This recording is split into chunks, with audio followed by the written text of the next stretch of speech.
So hopefully everyone can hear. Hi, all of you at home. Hopefully you can hear me. Hi, Grace. Yeah. I know, right? Poor Grace is like, oh my gosh. I know. All right. So, unpacking Common Core state standards is what we're going to focus on today. If we're looking at curriculum and methods in special ed, the Common Core state standards are the general education curriculum. So that's driving essentially a lot of what we're doing with our students with disabilities, because the goal of special ed is to then get them to reach those grade level standards. So today, I want to take any research article questions that you guys have, because that's due by midnight tonight. So make sure you upload that, and if you have any questions, ask me now. We're going to do just a couple of stop and think. So you guys were taking notes as you watched a video, so I'm just going to look at your notes from those videos, and we're just going to talk a little bit about how Common Core has changed instruction. Quick little discussion about disciplinary literacy. So you guys watched the webinar from Cedar about disciplinary literacy, and then you read an article that kind of directly contradicts that webinar. So I want to talk a little bit about what that means. For those of you at home, you'll be completing the Padlet for disciplinary literacy debate.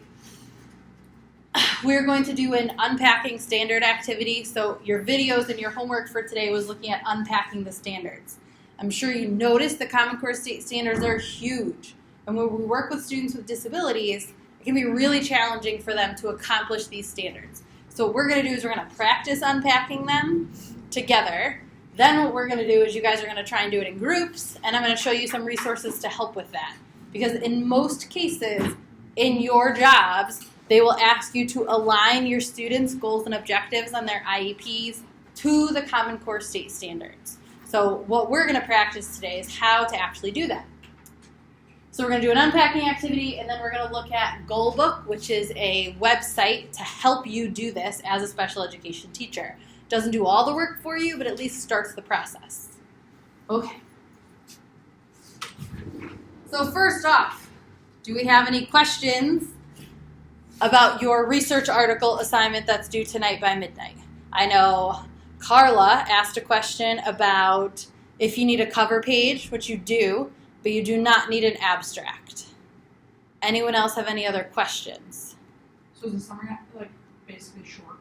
Not like short, but right, because the whole thing is about like a page and a half to 2 pages, right? So I want you to summarize it, and I want to make sure that you understand what you actually read. And it's really that reflection. So like, what does that mean in practice, and what does it mean for you as a professional in the field? So yeah, considering the whole thing's about 2 pages, it's going to be quick. So when we submit it, we just attach also? Yeah, the article. Yes. So please do that, because sometimes if you just submit the link, it like won't let me access it. So depending on what link you click on, so if you can just download it from the library and attach it, that's a lot easier process for me. So you'll, in Blackboard, you'll attach the assignment, and then you'll attach the article that you read. Any other questions? Yes, Alyssa. Blackboard except Drive. So what I would recommend that you do is because my Google account isn't my Southern account, so you'd have to share it with me. So I'd recommend you just download as a Microsoft Word document and then attach as a file. And what's a running head? So a running head, if you look at APA style, it's kind of like a page number, so your page number goes at the top. Okay. So just look at the formatting differences, because your cover page running head is a bit different from your actual paper running head. So I did on here, so on the notes, I did link to the Purdue APA support right there. I'll just kind of quickly go to that. Oops.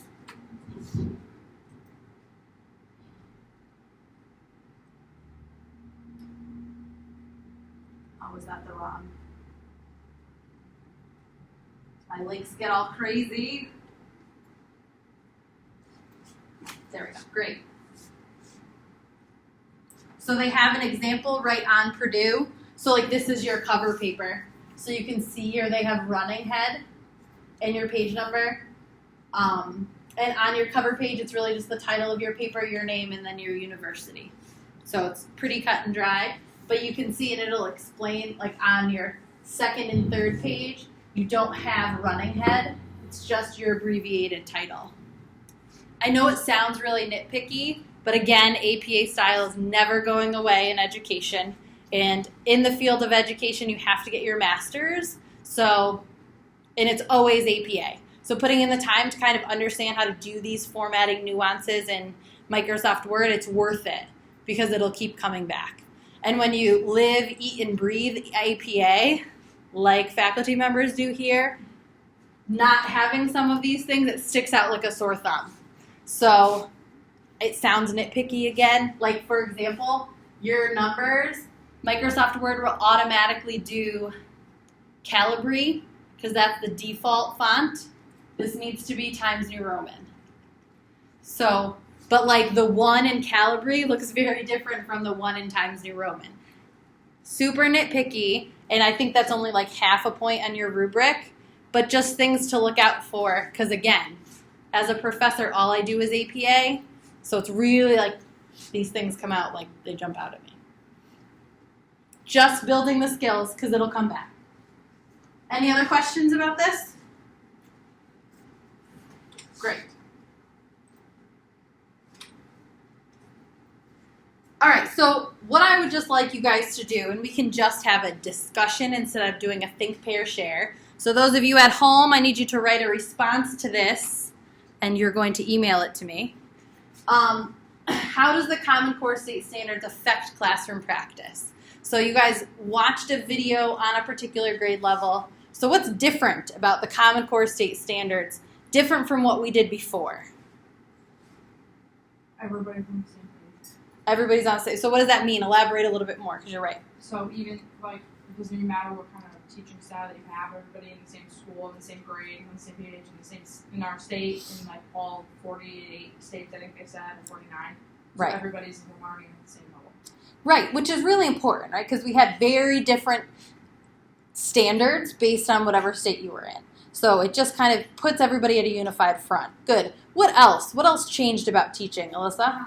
There's less topics and they're more in depth. Right. So instead of covering a little bit of everything, the idea of Common Core State Standards is let's pick what we're going to go over, but really go in depth with them. Good. What are some other examples, Carla? A lot of it is like how you got to your answer instead of just getting an answer.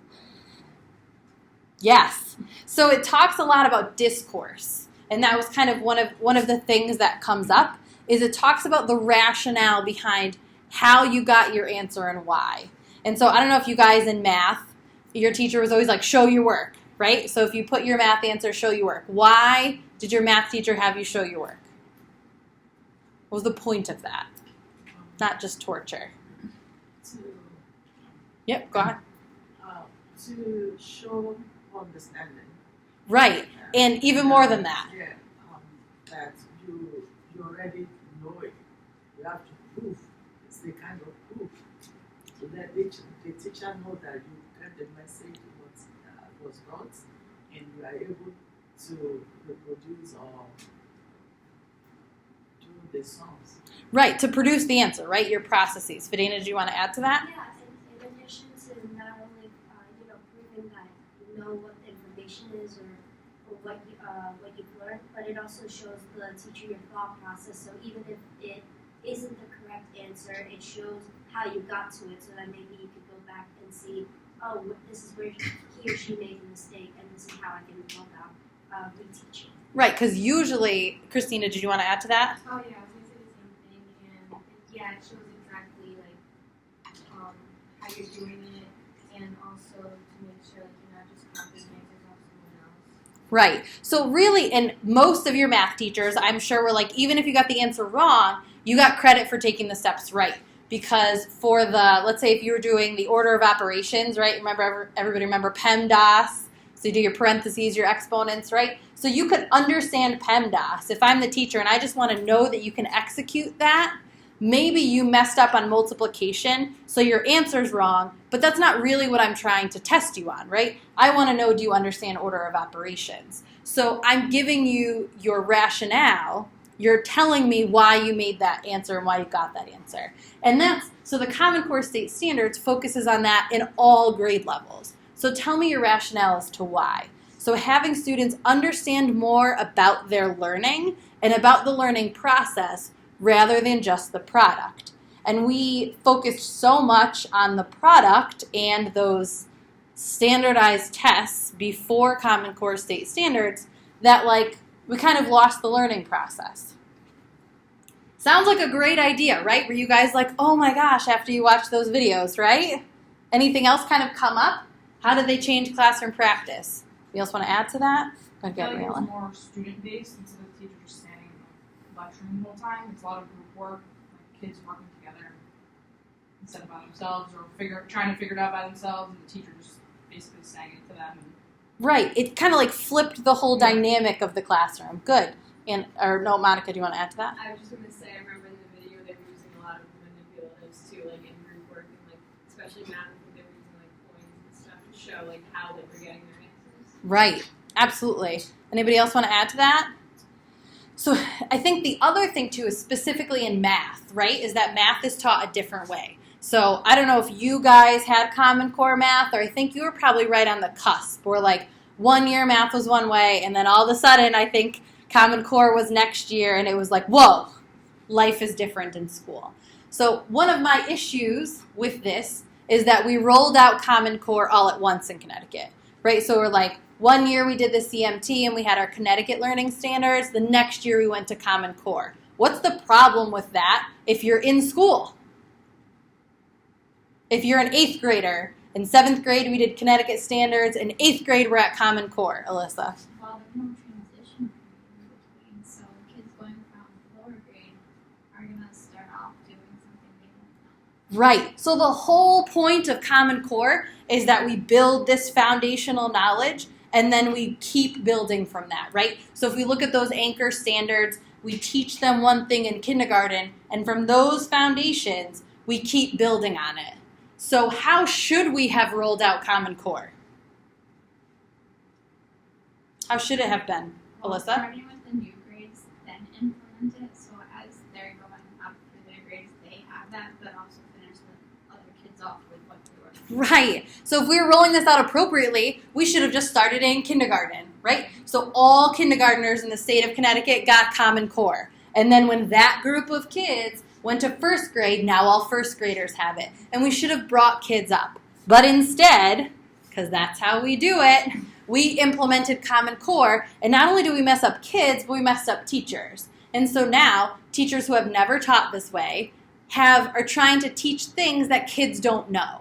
If you haven't been taught discourse and providing your rationale as to how you got something, you're going to be totally confused if you're in 8th grade. And you're like, no, this is how I learned division.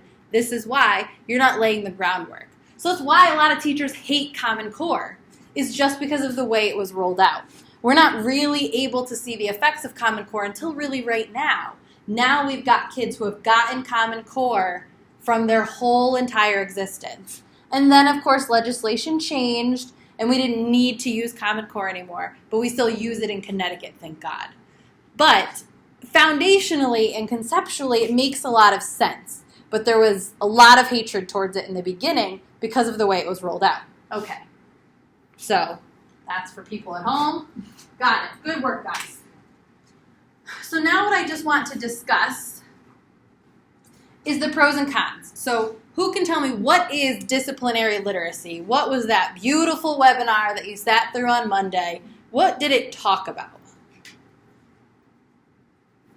Oh, are you raising your hand? Go ahead, Grace. Let me try. Is discipline specific?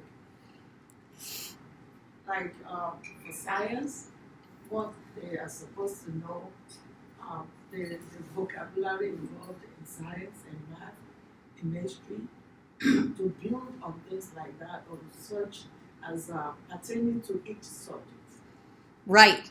Instead Perfect. of building skills that could be generalized into what is needed in subject areas. Exactly. So really what it's looking at is teaching literacy in every subject area, which makes a lot of sense, right? Because what was happening is that we were really teaching reading comprehension strategies in English, or throughout the grades as we got up through like middle school. And then once you got to high school, no one was teaching you how to read in science, right? We were just focusing on the content. What is the anatomy of a plant cell? What's the anatomy of an animal cell? And that's it.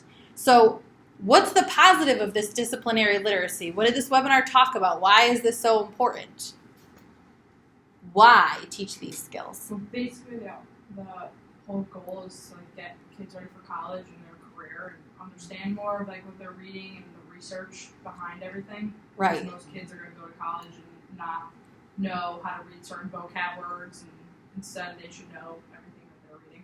Absolutely. So what was one of the things, the stats that really kind of jumped out at me in that webinar is talking about proficient readers. So they were talking that 2 out of 3 high school graduates are at or below basic for reading proficiency. And think about the level of reading that you do in college. And I'm not talking about the vocabulary. I'm expecting you to do the reading and come in acquiring the knowledge, right? I'm not explicitly teaching most of the stuff to you. I want you to get it and then apply it. And what we're finding is that a lot of high schoolers don't have those skills. So now they're getting to college and they're like, oh, this is not for me. And they're either dropping out or not finishing it. So this is addressing like, hey, all of this reading comprehension, not like responsibility, but it can't all be on the English teachers. We need to divvy up this responsibility so the science teachers, the math teachers, think about the level of vocabulary in math. I mean, math is all abstract vocabulary. And typically, math teachers aren't using vocabulary strategies. You're not using a word web. You're not kind of having a vocabulary journal. You're not doing any of that in math. You're reading and you're executing. So the idea here is to think about the foundational principles of literacy and execute across the subject areas. Awesome? Yes? No? So we talked about some pros already. Any other pros of that? I find out that for middle school too, it's very scary though. That Why? When children are being prepared, students are being prepared for high school, the foundation is. Oh, you're making the segue perfectly into the cons. Like, Yep. Yeah, like the it says like 2/3. It's very scary. Mm-hmm. That's very scary. And so essentially, go ahead. Sorry, Nope, you keep going. They go to high school and the foundation is still shaky. And since high school curriculum is not to teach foundations, they are deficient and they carry. Yes. So picking up, right? So Grace is a perfect segue into our cons. So like the article that you then read that talked about the difference between disciplinary literacy and then generalized literacy is the idea that we've got a lot of students who are lacking these foundational skills. And disciplinary literacy is taking the assumption that we all have a level of understanding of reading, a level of understanding of literacy. I told you guys the example of my professional development for other faculty members the other day, and how I made the assumption that the people who came to my training understood what Google Drive was. And that was a very false assumption. So everything I was talking about, people had no idea what was happening because they had no idea what Google Drive was. So they sat through an hour of my presentation and got nothing because they had no idea what Google Drive was. And memes, but that's another whole other issue. So thinking about, okay, so are we executing these disciplinary literacy strategies, but these kids aren't even thinking about what sentence structure is, understanding an action word, or even have context clues about a paragraph. So that second article really looked at the cons of this. If we're living in this higher area of specialization literacy skills, we're missing an opportunity to give them generalized literacy skills that they can execute across content areas. So what could be a solution here? What do you think we could do? Go ahead, Alyssa. Possibly like writers' workshops, because I actually tutored this girl who is a family friend of ours, and she was trying to do like online school because regular school wasn't working for her, and she she was in 6th grade, going into 7th, and she couldn't write at all. Like it was like looking at my sister's work as if she was a 5th grader, and my sister has special needs. So she has the idea there, but you have no idea where she's going. Right. And so the whole, I like that idea, that the concept of Writer's Workshop is kind of having the small groups and being at different stages. So maybe we can execute literacy in a similar way, or maybe our content areas can give generalized literacy skills in addition to these disciplinary literacy skills. And I believe one of the challenges is with Common Core is that we're asking kids to choose like what method works for them. And some of our special education students just get confused. Sometimes they're like, all right, just give me the path and I'll follow it. But if you're going to ask me to choose from 7 paths, if I don't understand one of those 7, I might get caught into I can't even choose one because I don't understand my options. So that's what I find can be a challenge with Common Core is sometimes my kiddos just needed, use this one. Use this one first, and I'll make the judgment as to whether or not it works for them, and we'll process it afterwards because my kiddos got stuck in choose which one works for you. So that was a real challenge for them. So looking at having this toolkit that you need to draw from every different subject area for a child with special needs can be very challenging. So now, give me a general strategy that I can use to attack any piece of work, and then I'll use that. So there are pros and cons, and depending on the student, they might really need a science-specific toolkit or a general one. So I really wanted to kind of have you read both articles to get both perspectives, because in special ed, you might have some kids who really respond to disciplinary literacy and some that don't. So understanding the differences between the two and then how to execute them is really important. So for those of you at home, you need to click on the link and you need to fill out the Padlet for the pros and cons. You guys do not. Okay, so when we looked at, you guys watched 3 videos on unpacking the Common Core state standards. And so really what they say is that your content might change in the Common Core state standards. So what you're using might change, but the skills generally are remaining the same. They're analyzing this text structure. They might be comparing and contrasting. So trying to tease them out is a really good way to figure out what do they want our kids to do in 7th grade, and then how do I help my 7th grader who's on a 4th grade level do that. So we're going to practice.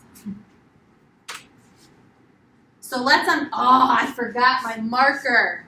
I knew it. Oh, maybe this will actually work. Well, we'll see. Okay, so here's a Common Core state standard. This is a 7th grade, so this is your little key here. I know you guys had to read one of them. So this is reading for information, 7th grade, and this one is, I think it's Anchor Standard 3, or it's Objective 3. I forget that second number. But that's always how you know where you're living, is your grade level first. So here are my key ideas and details. So it says, analyze the interactions between individuals, events, and ideas in a text. So let's unpack it. And in one of the videos that you guys watched, they talk about underlining the concept, which is the what, circling the verbs or the skills, which is how they're doing it, and then putting a dotted line under the context. So using what? So let's do this together. So, what's the concept? I don't have any way to do it. Oh, wait. Sorry, guys. I do have.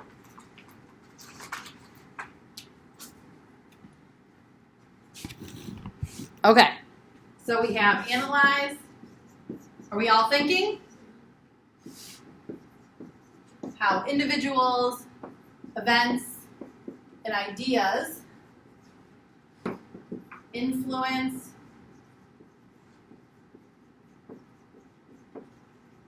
each other in a text.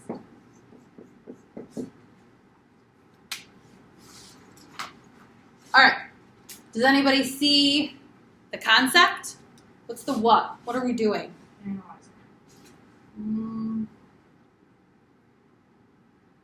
The content.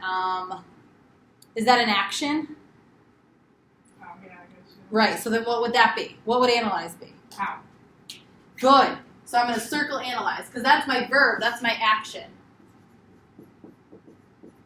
So what's my content? What's my what? Yes, Videna? Individual events and ideas.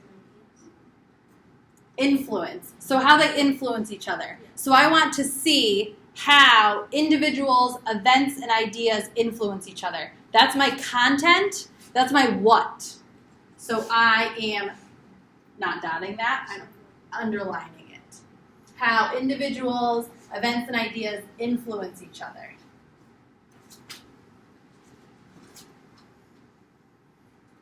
And then what's my context? Good, in a text. So now what I can do is, as a teacher, I can say, all right, in order to analyze, what's the first step in being able to analyze something? Good. So kind of like identifying things, right? So your first level of analysis is even identifying events, individuals, and ideas, correct? So if I have a student who needs lots of support here, maybe I identify it for them. So I could say, given individuals, events, and ideas, students will maybe tell the relationship, right? So I kind of break it down for them already. Or if my student needs lots of help, I just want them to identify the events in a text. So do you see how that relates to my 7th grade standard, but it's just a precursor skill to analyzing? A little bit. Yes, no, maybe. A lot of work. It is a lot of work. Yes. So the other thing is, this is my context, so using what? What could I do here? What if my child has a learning disability and has a lot of difficulty reading text? So I'd maybe use movies, right? If I don't want the text to actually prohibit the ability, maybe I want them to watch a movie and see if they can analyze how individuals, events, and ideas influence each other. So do you see how I can manipulate lots of different areas to get at the same skill? Does that make sense? Yes. So we're going to practice that a little bit. But what I want to show you on here, okay, so we've kind of unpacked it. Depending on your student and where they're struggling, you could manipulate your content, your context, or your skills, depending on where your student is. Oh, wrong one. Got too many computers going on. So this is an example of mild support. So maybe this child has a learning disability or ADD or ADHD. So functioning very close to grade level and just needs additional support. So here, I've got a time base. So this is starting off our introduction to writing measurable goals and objectives. So by May 2018, after reading a 7th grade text, why did I pick 7th grade? Is that what Common Core? Yes, because I was working from a Common Core State Standard 7th grade text. And if this child only needs mild support, I'm trying to get her right up to grade level, so she's close to it. So after reading a 7th grade text, multi-paragraph informational text with a peer buddy. Why is that important? Or how is that support? Go ahead, Alyssa. Just modeling. Right. So maybe this peer buddy, it's almost kind of like giving her an audio, right? So maybe now she's working with a peer who's got some good modeling strategies, who's reading the text out loud, maybe asking some questions. So it's a really good strategy to promote engagement in the content. Lauren will write a brief summary, 5 to 7 sentence, using a graphic organizer. So now, why is this summary important? Going back to the goal is to analyze, why is the summary important? Go ahead, Fidena. It shows comprehension of what they read. Right. So we're scaffolding the skill of analyzing. Summarize what you read. Identify the information and get it. With 2 key ideas represented in the text and 2 examples of how those ideas relate to individuals or events in the text. So the key ideas and how they relate. So you can see how it's scaffolded. Is this child truly analyzing? Maybe not at very critical levels, right? Because they're providing a summary and 2 key ideas and how they relate to individuals and events. I think that's more like making a connection. Because they're not taking it a step further. Right, and like making multiple analyses. But you see how I broke that down to very specific? I want a summary with key ideas and how they relate to characters and events. So you can really specifically measure if this child can do this. And now I'm saying here, in 4 out of 5 trials, meaning if I ask the child to do this at least 5 times, they'll be able to do it in 4 out of those 5 times. So that's 80% accuracy.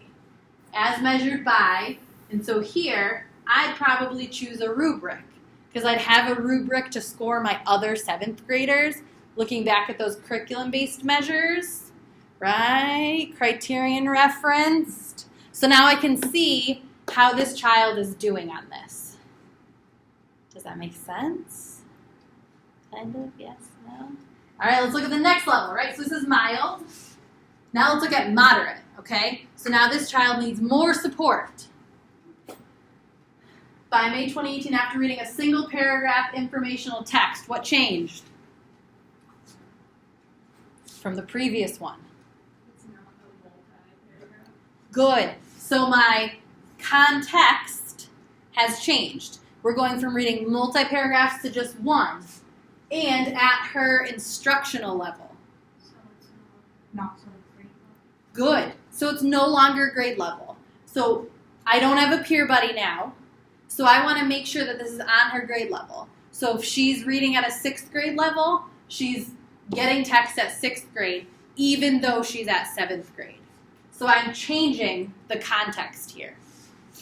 She will write a brief summary, 5 to 7 sentences, using a graphic organizer and open notes that identifies 2 key ideas represented and 2 examples. So our skills in this remain the same, right? So we're measuring her analyses at like an initial level, giving her summary, how it relates to 2 things, but all we've changed is the context. We're giving her easier text to execute that skill from. Does that make sense? Great. Okay, cool. So now, let's go to intense support. So this child is functioning multiple grade levels below grade level, but they are still in 7th grade. So by May 2018, after listening to a single paragraph of informational text at her instructional level. So now what's happening? she's no longer she's being read the information text. Good. And what level is it at? Her instructional. Right. So we have 2 levels of support there. We're listening to the text, and it's at instructional level. So I might be functioning at a 2nd grade instructional level. So someone's reading it out loud to me, or I'm listening to it in an audio book or from a text reader, and it's at my instructional level. Now I'm identifying one picture from a bank of picture choices that represents a key idea. So it's a big difference now, right? Because now I have a choice from a field, and it's not text-based, it's picture-based. And one picture that represents an individual.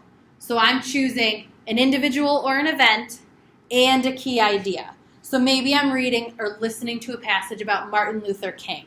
And from a picture bank, I'm identifying civil rights, and then I'm identifying Dr. Martin Luther King. Do you see how, as a teacher, now you could scaffold from that and try and get from the student, maybe orally, could be your next step, what's the relationship between civil rights and Dr. Martin Luther King? Does that make sense? Yes? Okay. It seems like a really daunting process, and it can be. However, it's pretty cool. Okay? So, 1, 2, 3, 4, 5, 6, 7, 8. So I'm going to have you get into 2 groups. I want you to practice this process. So I'm going to give you a Common Core State Standard, and I want you to do what we just did. So you're going to unpack it. So underline the concept, circle the verbs or the skill, and then under and dotted line underneath the context. So in what are they using to do that? What I would like you to try and do is simulate those 3 levels of support. So for mild, think about a child who's like almost on grade level. Moderate is like 1 to 2 grades below. And then intense is significantly below.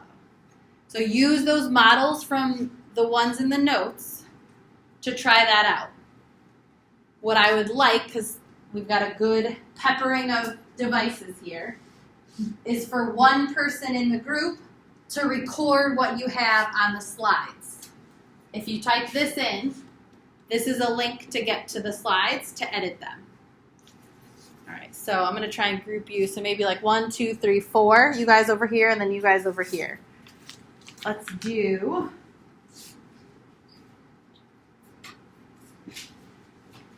I'm going to have you guys do this one, the 2nd grade.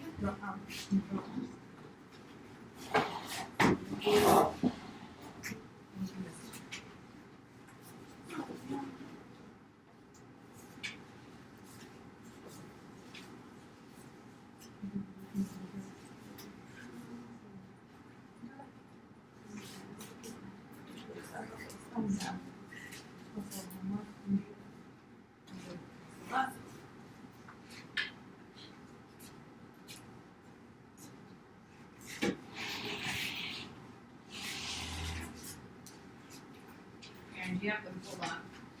Do you have them pulled up in the notes? Okay, yes, got it. All right, so step 1, break it down.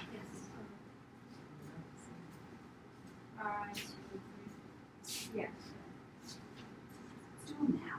Let's go crazy. Let's go nuts. No problem.